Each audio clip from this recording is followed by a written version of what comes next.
रामचे वय हरीच्या वयाच्या तिप्पट आहे. दोघांच्या वयातील फरक 16 वर्ष असल्यास त्या दोघांच्या वयांची बेरीज किती? असा प्रश्न आहे.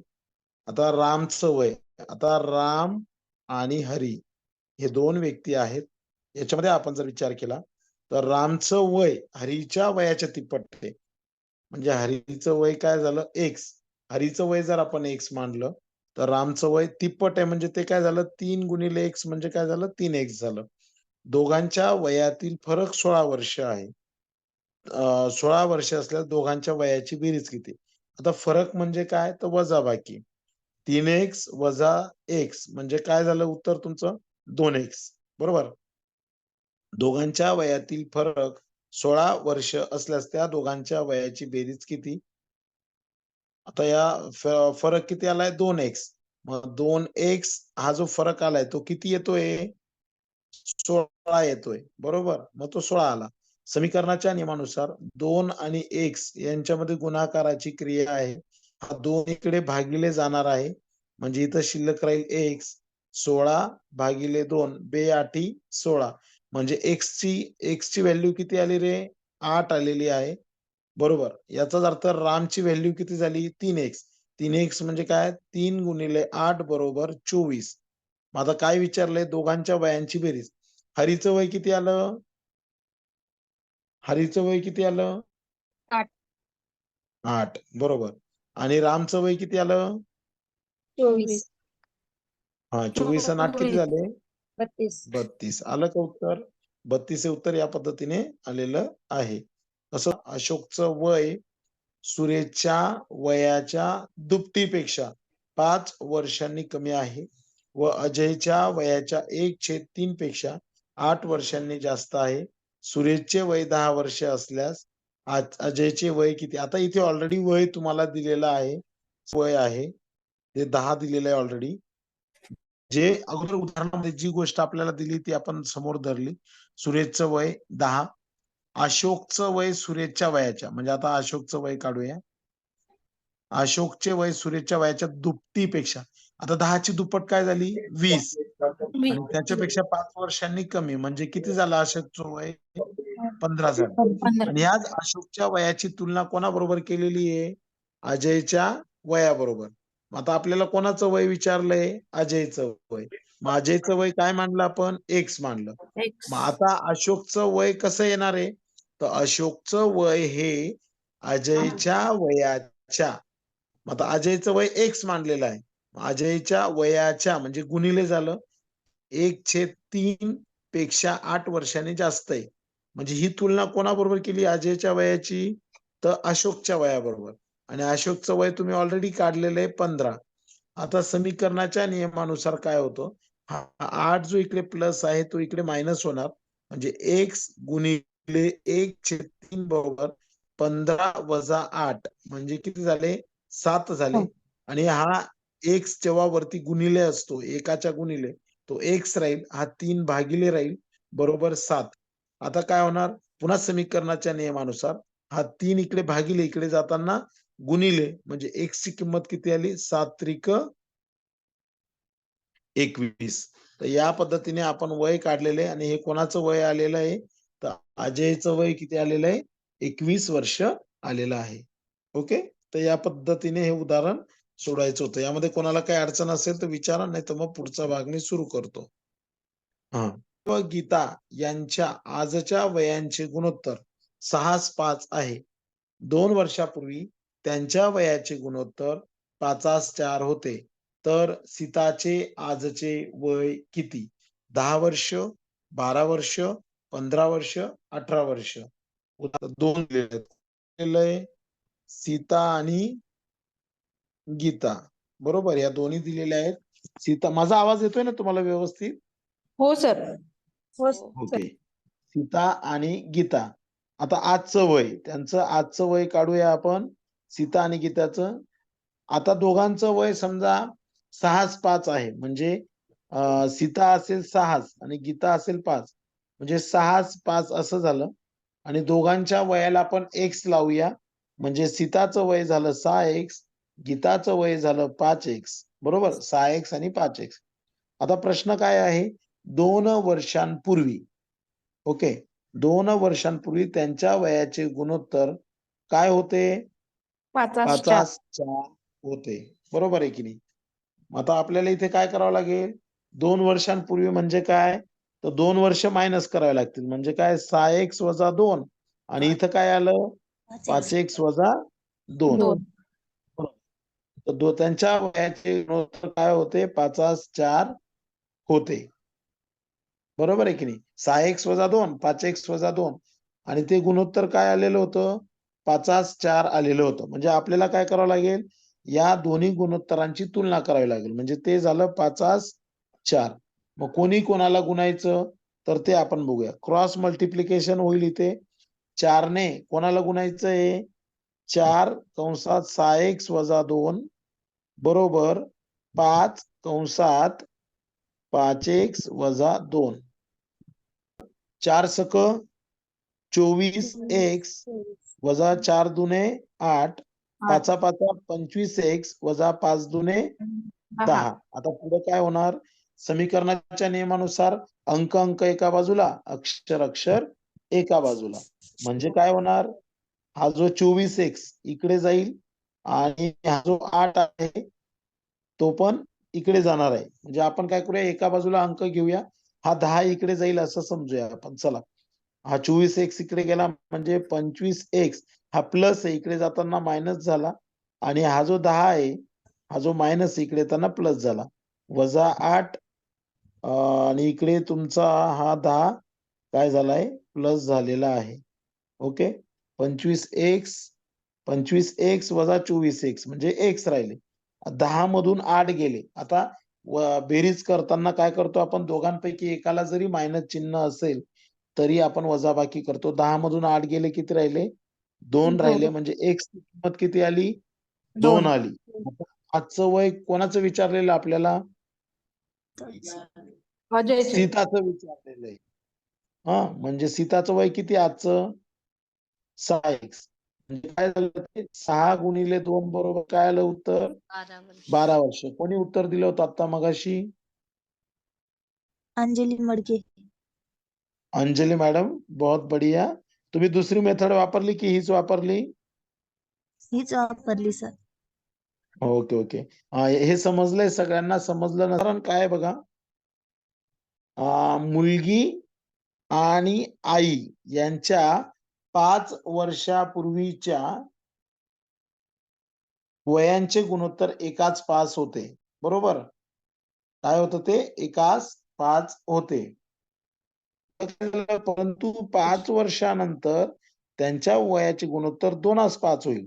तर मुलीचे आजचे वय किती? असा एक प्रश्न आलेला आहे. तो आपल्याला आता सॉल्व्ह करायचा आहे. आता काय दिलेलं तिथं? पर्याय दिले 6 वर्ष, 10 वर्ष, 35 वर्ष, 11 वर्ष. हां. मुलगी व आई. आता 2 गोष्टी आहेत. एक दिलेलं आहे मुलगी दिली आहे आणि दिलेलं आहे आई.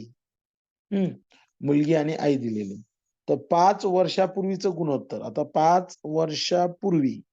आता 5 वर्षापूर्वी म्हणजे काय झालं ते? ते गुणोत्तर किती आलं होतं? एकास 5. 5. एकास 5 म्हणजे समजा आईचं वय 5 असेल, तर मुलीचं 1 वर्ष अशा पद्धतीने दिलेलं होतं. परंतु 5 वर्षानंतर काय झालं? आता 5 वर्ष झाले म्हणजे काय झालं? आता आपण काय करूया? हे जे 5 वर्षापूर्वी दिलंय त्याला 1x मानूया आणि आईचं 5x मानूया. हे लक्षात ठेवा. अशी उदाहरणं सोडवताना आपण x मानत असतो. तर आईचं वय समजा 5x असेल, मुलीचं वय 1x असेल. आता 5 वर्षानंतर हे झालं 5 वर्षापूर्वी. आता 5 वर्षानंतर काय झालं? तर 5 वर्षानंतर हे झालं तुमचं x अधिक 5. आता 1 तुम्हाला एक माहिती आहे ना, 1 आणि x दोघांमध्ये काय आहे? तर 1 हा सहगुणक आहे. लिहिला काय आणि नाही लिहिला काय? कुठलाही अक्षर लिहिलं, y लिहिलं तरी त्याच्याबरोबर 1 असतो. कारण जगातल्या कोणत्याही संख्येला 1 ने गुणलं तर तीच संख्या येते. म्हणजे y उत्तर येतं. 1 ने x ला गुणलं तरी x येतं. म्हणून 1 लिहिला काय, नाही लिहिला काय? म्हणून मी x जरी लिहिला, x अधिक 5 जरी लिहिला, इथे x जरी घेतला तरी चालेल, कारण त्याची किंमत 1 होणार आहे. म्हणून आपण 1x च्या ऐवजी काय घेतला इथे? x अधिक 5. हां? आणि इथं काय होणार तुमचा? 5x अधिक 5. आता अधिक 5 का बरं केले आपण? कोण सांगतं? अधिक 5 का करतोय आपण? 5 वर्षानंतर त्यांचे गुणोत्तर हा, 5 म्हणजे वर्षानंतर विचारलेले आहे. म्हणून. हे 5 5 वर्षानंतर, म्हणजे मी तुम्हाला तेच विचारतो, हे 5 वर्षानंतर झालं. आता 5 वर्षानंतर त्यांच्या वयाचं गुणोत्तर काय झालं? 2:5. पुन्हा बरं का, आता 5 वर्षानंतर त्यांच्या वयाचं गुणोत्तर झालेलं आहे. आता इथे थोडं कन्फ्युजन आपलं दूर करावं लागेल आपल्याला. हे 5 वर्षापूर्वी झालं, हे 5 वर्षानंतर झालेलं आहे आणि त्यांच्या वयाचं गुणोत्तर. आता x अधिक 5 इथे होतं, 5x अधिक 5 इथे होतं आणि तिथे एक वाक्य आहे की 5 वर्षानंतर. हे बघा, हे जे आहे ना, हे 5 वर्षापूर्वीचं झालं आणि हे 5 वर्षानंतरचं. आता याच्यामध्ये पूर्वी, एक असतं आत्ता आणि एक असतं नंतर. आता हे जे आपण घेतलं ना, हे पूर्वीचं घेतलं. मग आता आत्ताचं काढायचं असेल तर पुन्हा किती ऍड केले आपण त्याच्यामध्ये? 5 ऍड केले. म्हणजे हे कधीच झालं? आत्ताच झालं. आणि पुन्हा आपल्याला काय करायचंय ते 5 वर्षानंतर घ्यायचं. माईक म्यूट करा बाकीच्यांनी. मग पुन्हा याच्यामध्ये किती ऍड होणार? पुन्हा 5 ऍड होणार. इथं किती ऍड होणार? अधिक 5x अधिक 5 अधिक 5 म्हणजे पुन्हा 5 ऍड झाले. आता येतं का बघूया आपण. म्हणजे तुमचं समीकरण काय तयार झालं? x अधिक 10 आणि हे काय तयार झालं? x अधिक 10 आणि हे 5x अधिक 10. हे बघा, हे 5 आणि 5 10 झाले, हे 5 आणि 5 10 झाले. म्हणजे हे तुमचं गुणोत्तर तयार झालं. x अधिक 10 आणि 5x अधिक 10. मग 5 वर्षानंतर वयाचं गुणोत्तर काय होतं रे? 2:5. 2:5. मग आता क्रॉस मल्टिप्लिकेशन करूया. मग पहिले 5ने कोणाला गुणणार? x अधिक 10 ला. आणि 2ने कोणाला गुणणार? 2ने 5x अधिक 10 ला गुणणार. आहे बघा, 5ने x अधिक 10 ला गुणलं आणि 2ने 5x अधिक 10 ला गुणलं. 5 गुणिले x 5x, 5 10 50, बे पंचे 10 10x, बेन 10 20. आता काय होणार? हे समोरासमोर आलेले आहेत. 10x मधून 5x गेले म्हणजे 5x राहिले. ओके. आणि 50 मधून 20 गेले, 30 राहिले. मग समीकरणाच्या नियमानुसार हा x जो गुणिले आहे तो इथंच राहील. हा 5 गुणिले इकडे जाताना भागिले, म्हणजे x ची किंमत किती आली रे? 30 भागिले 5. म्हणजे x ची किंमत काय आली? 6 पंचे 30. म्हणजे x ची किंमत किती आली आहे? 6 आली. मग आता मुलीचं आजचं वय विचारलेलं आहे. आता मुलीचं आजचं वय किती आहे? आत्ताचं वय किती आहे? दिसतंय स्क्रीनवर मी कशाला डार्क केलं ते? नाही. 1 अधिक 5 आहे. मग ते जर 1 अधिक 5 असेल तर 1 अधिक 5 म्हणजेच काय? बरोबर सांगितलं तुम्ही, 6 अधिक 5 च्या ठिकाणी 6 ही किंमत ठेवून 11. 6 अधिक 5 11. 11 वर्ष हे उत्तर इथे आलेलं आहे. बरोबर. मुलगा, आई, वडील यांची आजची वय अनुक्रमे 10 वर्ष, 30 वर्ष, 40 वर्ष आहेत. तर किती वर्षांनी त्यांची वये 30 7 7 9 या प्रमाणात होतील? आता बघा, पर्याय दिले 10 वर्ष, 10 वर्षांनी, 6 वर्षांनी, 3 वर्षांनी आणि 5 वर्षांनी. आता याच्यामध्ये काय करायचं आपल्याला? काय काय दिलेलं आहे? तर त्यांच्या वयाचं प्रमाण काय दिलेलं आहे? हे बघा, 3 7 9. बरोबर आहे की नाही? मुलगा, आई आणि वडील. सरळ सरळ अशा उदाहरणात काय करायची? तिघांची बेरीज करायची. 7 आणि 3 10 9 19. किती झालं ते? तिघांची बेरीज किती आली? 19 आली. त्यानंतर आता काय करायचं आपल्याला? तिघांचं वय किती दिलेलं आहे अनुक्रमे? काय दिलेलं आहे? 10, 30 आणि 49. 30 40, 40 आणि 40 किती झाले ते तुमचे 30 आणि 10 40 इथं 49 का बरं दिले? ते 89 झालं ना? हो सर. काहीतरी चुकलं. प्रिंट मिस्टेक झालेली आहे. 40 आहे सर. 40 40 सर 49 40 नाही आहे सर. 40 आणि 30 70 आणि 10 80 झालं. ते किती झालं? 80 झालं. मग आता हे उदाहरण कशा पद्धतीने सोडवायचं आहे, तर साधारणपणे आपण काय करू शकतो इथे, आता टोटल वयांची बेरीज तुमची आली 80 बरोबर, आणि तिघांच्या वयाची प्रमाणानुसार बेरीज केली तर ती आली 19 बरोबर. मग आपण एक फॉर्म्युला इथे तयार करू शकतो, एकूण बेरीज एकूण बेरीज अधिक, आता तिघांच्या वयांना आपण एक्स एक्स एक्स मानलं, एक्स एक्स आणि एक्स तिन्ही एक्स मिळून किती झाले? 3x बरोबर, आणि भागिले त्यांचं जे एकूण वय आहे, आपण सरासरी जसं काढतो तसंच एकूण वय किती आलं तुमचं त्यांचं एकूण वय जे आलेलं आहे ते 19. मग आता हे उदाहरण आपण अशा पद्धतीने सोडूया. म्हणजे काय झालं, काय होणार इथे, थांबा 1 मिनिट. 80 19 5 95 19 आलं. एकूण बेरीज किती आली आपली? 80 अधिक 3x भागिले 19.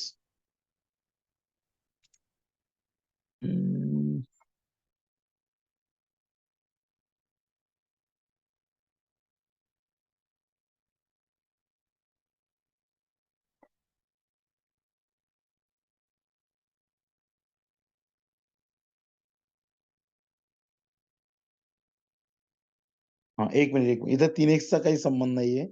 एक सर मिनिट. 5 उत्तर आहे का? हा 5 उत्तर येतंय त्याचं. आपण काय करूया, त्यांची एकूण बेरीज आपली जी आलेली आहे ती एकूण बेरीज आलेली सर आहे मी 80. सर 80. हा प्रत्येक बोला नंबर बोला मध्ये बोला. 5 नंबर मिळून बघितलं त्याला भाग जातो का? तर मग 3 5 15 हा 3 बरोबर. मला ती तेच मेथड यूज करायचं केली आहे होतं. सर. हा म्हणजे आता अशी संख्या शोधायची की जिला काय कशाने भाग जाईल? 3 7 19 ने आणि भाग 9. जाईल. हा बरोबर आहे की नाही. आता समजा 80 मध्ये 10 मिळवले तर 90 19च्या पाड्यात येत नाही. 6 घेतला 86 होतात, तर 19च्या पाड्यामध्ये 86 येत नाही. 3 घेतला तरी येत नाही, आणि 5 जर घेतला आपण, बरोबर आहे की नाही, म्हणजे उदाहरणार्थ 5 हा अंक जर घेतला, मग 5 मात्र तो तुम्हाला 3 वेळा घ्यावा लागेल. 1 2 3 वेळा, म्हणजे तो झाला 5 त्रिक 15, म्हणजे 80 अधिक 15 जर आपण केलं तर ते किती येतं? 95 येतो. म्हणजे 19 5 95. आता हे 5चं सिलेक्शन काय केलं आपण इथे, तर आपल्याला काय काढायचं होतं, एक्स ची किंमत काढायची होती. समजलं मी काय केलं ते? लक्षात आलं का काय केलं मी? हो सर. समजलं? इथे आपण काय केलं, 19 5 95. म्हणजे असं आता काही उदाहरणं सोडवताना आपण ऑप्शन जर वापरला तर आपलं उदाहरण सोडवणं आपल्याला काय होणार आहे, सोपं होणार आहे. तर या पद्धतीने आपण जर उदाहरण सोडवलं तर लक्षात आपल्याला येईल. पुढे जाऊया. इथे पण तसंच दिले बघा. 19 भाग झाले, दोघांची बेरीज केली. इथे 3x त्यांनी घेतलेला आहे खरं तर. 19 5 95, 5 हा अंक डायरेक्ट वापरला. 85 वजा 80 केले 15 आले, आणि 3x बरोबर 15, म्हणजे 3 अंक असल्यामुळे, आणि इथे 3 इकडे गुणिले, इकडे त्यांना भागिले, 3 5 15. तर या पद्धतीने हे एक उदाहरण सोडवायचं आहे. अजून एक क्रमागत संख्यांच्या गुणाकाराची निमपट. आता तुम्हाला जर विचारलं, आता क्रमागत संख्या समजा 5 आणि 6 आहे. आता 5 आणि 6चा गुणाकार किती झाला? 6 पंचे 30. 30 ची निमपट किती झाली? 15. 15. म्हणजे 5 आणि 6 ची त्रिकोणी संख्या काय झाली? 15. ओके. 5 आणि 6 या क्रमागत संख्या आहेत, त्यांच्या गुणाकाराची निमपट. म्हणजे ती त्याची त्रिकोणी संख्या असते. आणि जर प्रश्न 3 ची दुप्पट केली, 2 ची दुप्पट केली, 4 ची दुप्पट केली आणि 8 ची दुप्पट केली, तर पुन्हा दुप्पट करायची आणि त्याचे अवयव पाडायचे. आता 3 दुने 6, बे दुने 4, 4 दुने 8 आणि 8 दुने 16 अवयव पाडले. आता यांचे अवयव जर आपण पाहिले तर 6 चे अवयव 3 आणि 2 पडतात. 4 चे अवयव 2-2 पडतात. याच्यानंतर 8 चे अवयव तुम्ही 2 गुणिले 2 गुणिले 2 पाडू शकतात. 16 चे अवयव एक तर बे-8 16 किंवा बे असं करत गेलं तर 16 हे पडतील. पण 6 चे अवयव पडल्यानंतर ज्या वेळेस क्रमागत संख्या येतात तेव्हा ती त्रिकोणी संख्या असते आणि त्याच्यामध्ये जी त्रिकोणी संख्येमध्ये जर पाया जेव्हा विचारला जातो ना, तर दिलेल्या संख्येची दुप्पट करायची. नंतर आलेल्या दुपटीच्या जी आलेली दुप्पट असेल तिच्या आधीचा वर्ग घ्यायचा, वर्गसंख्या घ्यायची आणि त्या वर्गसंख्येचे वर्गमूळ काढायचे. वर्गसंख्येचे वर्गमूळ काढायचे. आता तुम्हाला संख्या काय दिलेली आहे? 36 दिलेली. हा 36 ची दुप्पट किती झाली? 72 झाली. आता 72च्या अगोदरचा वर्ग कोणता आहे? हे बघ, एकाचा वर्ग 1, दोनाचा वर्ग 4, तीनाचा वर्ग 9, चाराचा वर्ग 16, पाचाचा वर्ग 25, सहाचा वर्ग 36, साताचा वर्ग 49, आठाचा वर्ग 64, नवाचा वर्ग 81. आता मला एक सांगा, 72 या संख्येच्या अगोदर कोणती वर्ग संख्या आलेली आहे? 64. हा आणि 64च वर्गमूळ काय आलं मग? 64च वर्गमूळ 8. म्हणून 8 ही संख्या काय झाली? 36 या त्रिकोणी संख्येचा पाया झाला. आता मी एक उदाहरण देतो. तुम्ही मला उत्तर सांगायचं की त्या संख्येचा पाया किती आहे. ओके, देऊ उदाहरण मग? सांगू संख्या? ओके. हो सर. सांगू का? हा. हो सर. एक मिनिट. 28 या त्रिकोणी संख्येचा पाया किती?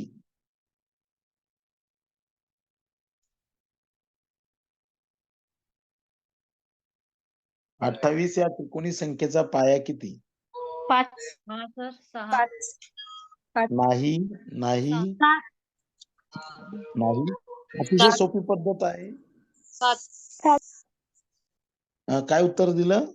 7. 5 की 7? 7. 7. 7. अगदी बरोबर. काय करायचं? जी दिलेली संख्या आहे ना तिची दुप्पट करायची. 28 दुने किती होतात? 56. 56. बरोबर. त्याची दुप्पट करायची. त्यानंतर पुढची स्टेप कोणती आपली? तर त्या 56च्या अगोदरची वर्गमूळ संख्या कोणती आहे? 49. 49. 7चा वर्ग 49. आणि 49चं वर्गमूळ काय येतं? 7. म्हणजे आपली त्रिकोणी संख्या किती आली? पाया किती आला? 7. बरोबर आहे की नाही? म्हणजे याचा अर्थ असा होतो 7 8 56. बरोबर आहे की नाही? 7 आणि 8 या दोन संख्यांची त्रिकोणी संख्या काय आली? मग ती 28 आली. कारण नियम काय आहे त्रिकोणी संख्येच्या? 2 क्रमागत संख्यांच्या गुणाकाराची निमपट. म्हणजे ती किती येते? बरोबर 28 येते. बघा, 7 8 56. 56 चे निम्मे किती होतात? 28 होतात. अजून एक संख्या देतो तुम्हाला, 45. 45 या त्रिकोणी संख्येचा पाया सांगा. 9. 9. 9. नक्की? हो. 9. काय केलं? 45 गुणिले 2 करणार म्हणजे किती झाले? 90.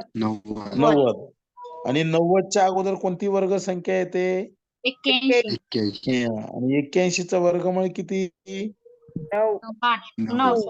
9. कोण म्हणतंय 8? 8 नाही ना. वर्ग 9. पाठ करा. 9 9 81. आलं का? समजलं का तुम्हाला त्रिकोणी संख्या? हो सर. समजलं? ठीक आहे. कोणाला नाही समजलं तर विचारून घ्या. आता पुढचा प्रश्न आहे. 6 पाया असलेली त्रिकोणी संख्या कोणती? आता पुन्हा उलट विचारलंय त्यांनी. इथं काय केलं आपण? पाया काढला. आता काय काढलं त्यांनी? आता काय सांगितलं? पाया सांगितला. मग काय करणार अशा वेळेस आपण? जी वरती प्रोसेस केली ना, ती उलटी करायची आता आपण. 6 हा पाया झाला. सांगा कोण सांगतं? म्हणजे 6 हा पाया झाला. मग काय आलं उत्तर तुमचं? लगेच सांगता आलं पाहिजे होतं. नाही. 21. बघूया मॅडमचं उत्तर बरोबर आहे का? 1 नंबर. बहुत बढ़िया. कोणी उत्तर दिलं? Monali Maske. Monali madam, very good.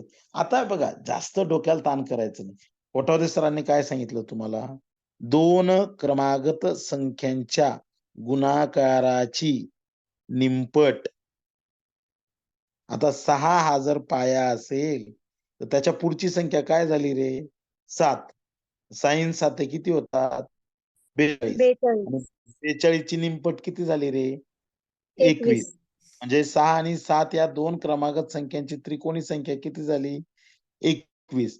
पाया कोणाला म्हणायचं? जी अगोदरची संख्या असते ती काय असते? पाया. आता तुम्ही अनेक उदाहरणं अभ्यासली.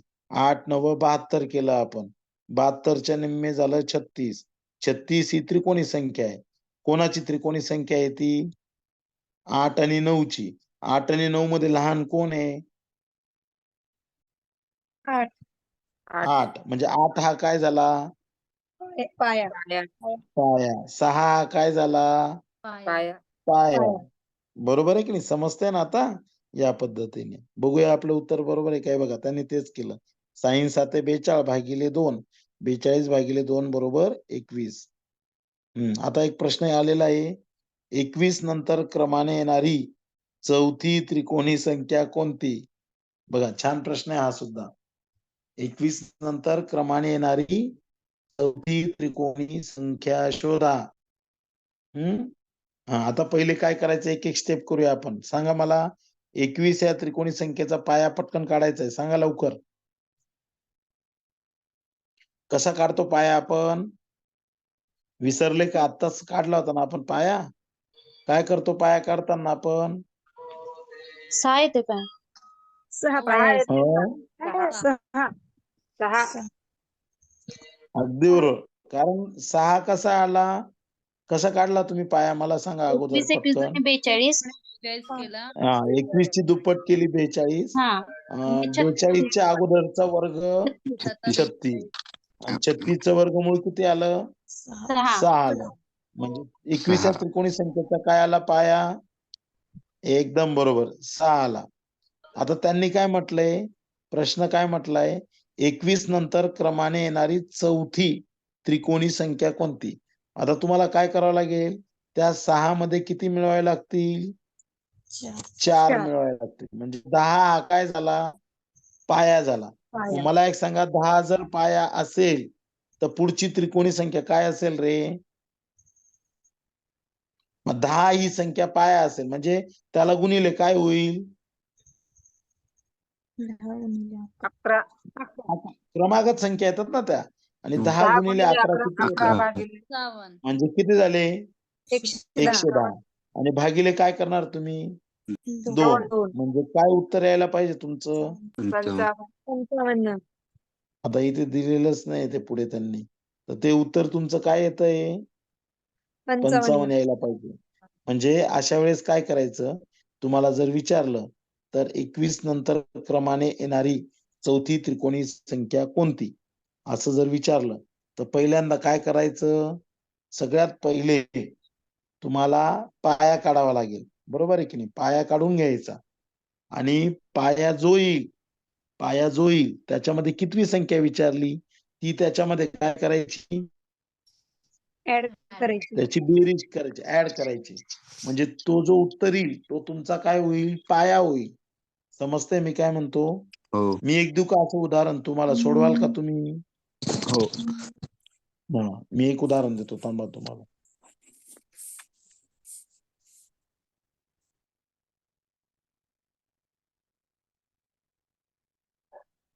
हा लिहा, उदाहरण घ्या. 36 नंतर, एक मिनिट इथे लिहितो मी, खाली लिहू का? घ्या. 36 नंतर क्रमाने येणारी, 36 नंतर क्रमाने येणारी पाचवी, असं आहे त्यांनी चौथी म्हटले ना, हा, पाचवी त्रिकोणी संख्या शोधा. करा बरं प्रयत्न. 36 नंतर क्रमाने येणारी पाचवी त्रिकोणी संख्या शोधा. पहिले काय करणार आहात तुम्ही? सोडा, कोण 8 सोडवतो आले ना? बघूया.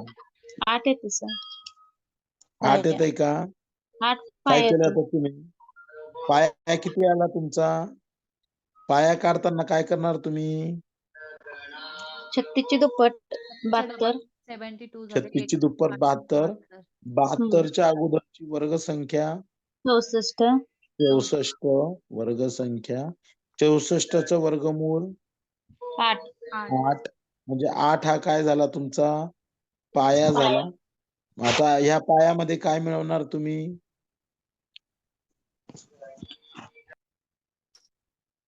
5 मिळवणार ना. तसं या पायामध्ये काय मिळवलं होतं त्यांनी? 4 मिळालं. चौथी संख्या विचारले ना. आता आपल्याला कितवी विचारलीये? 5. पाचवी. म्हणजे 8 आणि 5 किती झाले? 13. 13. मग आता 13 हा काय झाला? 13 हा काय झाला? पुन्हा नवीन येणाऱ्या संख्येचा 13 जर पाया असेल तर त्याच्या पुढची संख्या काय असेल? 14. 14. या दोघांच्या गुणाकाराची काय करायची? निमपट. म्हणजे आपली उत्तर येईल. बे 91 सर. साती 14. 13 साते 13 14. साते 91. काय आलं उत्तर तुमचं? 91 हे उत्तर. 91. हा, आता पहिली गोष्ट ज्यांना समजलं नाही त्यांना पुन्हा एकदा सांगतो. त्रिकोणी संख्या म्हणजे काय? काय अर्थ होतो त्रिकोणी संख्या म्हणजे? दोन लगतच्या संख्यांच्या गुणाकाराची निमपट. उदाहरणार्थ 3 आणि 4 ह्या लगतच्या संख्या आहेत, त्यांच्या गुणाकाराची निमपट. म्हणजे 12ची निमपट किती झाली रे? 6. 6. म्हणजे 6 ही काय झाली? 6 ही काय झाली? 6 त्रिकोणी संख्या झाली. मग प्रश्न आला, 6चा पाया कोणता आहे? त्रिकोणी संख्येचा पाया तर 3. बरोबर आहे की नाही? अजून एक उदाहरण समजा 6 साईन साते, दुसरं घेऊ आपण. उदाहरणार्थ 10 घेतलं आणि 11 घेतलं लगतच्या संख्या. 10 आणि 11 किती होतात रे? 110. 110 ची निमपट किती आली रे?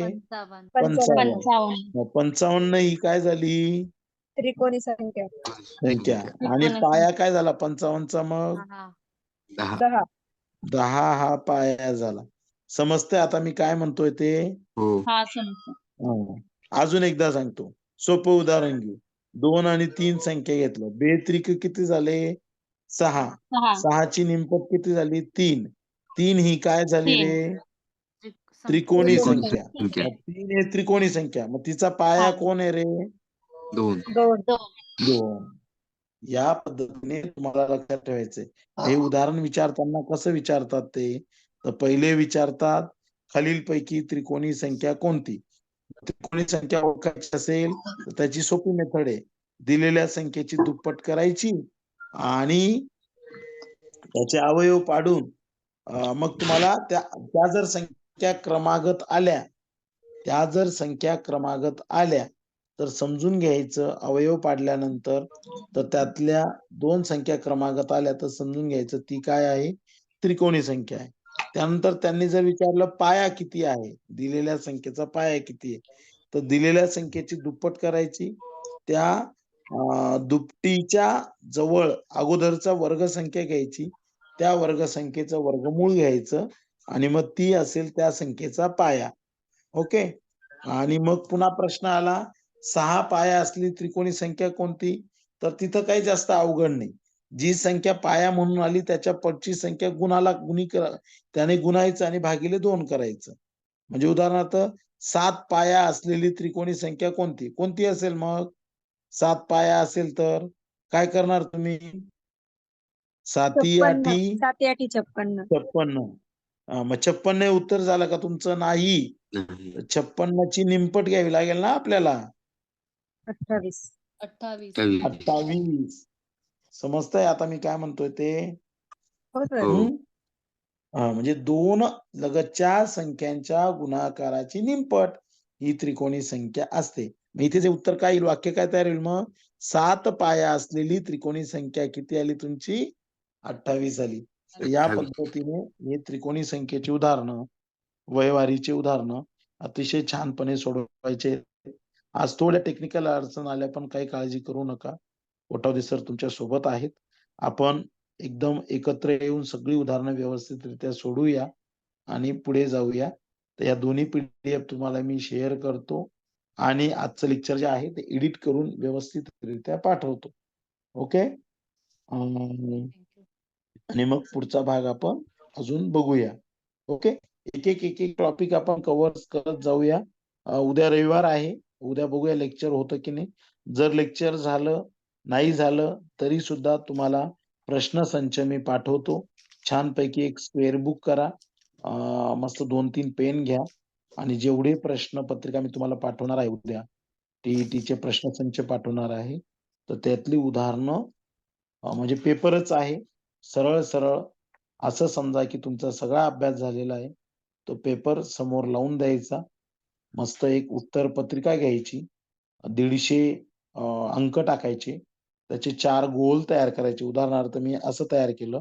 उदाहरणार्थ टाइम लावून द्यायचा आपण. 1 पासून तर 150 पर्यंत अंक टाकायचे 2, 3, 4 आणि त्यांना असे 4 गोल करून घ्यायचे. 1, 2, 3, 4 म्हणजे 5, 6, 7, 8, 9, 10. मग मी ते सगळ्या विषयांची कंबाईन जी प्रश्नसंच आहे ते तुम्हाला पाठवेल. मग तुम्ही मस्त वेळ मिळाला, घड्याळ लावून बसायचं. प्रश्नपत्रिका घ्यायची. ज्या आता समजा मराठी विषय आला. मराठीचा उतारा तुम्ही सोडवला. उतार्यामध्ये समजा 4 प्रश्न होते. मग चौथ्या प्रश्नाचं उत्तर 3 आलं. म्हणजे पहिल्या प्रश्नाचं उत्तर 3 आलं असेल, तिसरा पर्याय असेल, तर तिसरा पर्याय डार्क करा. दुसऱ्या प्रश्नाचं उत्तर 2 असेल, तर दुसरा पर्याय डार्क करा. आणि त्या प्रश्नपत्रिकेच्या शेवटी पूर्ण ॲन्सर की दिलेली आहे 150 प्रश्नांची. बरोबर?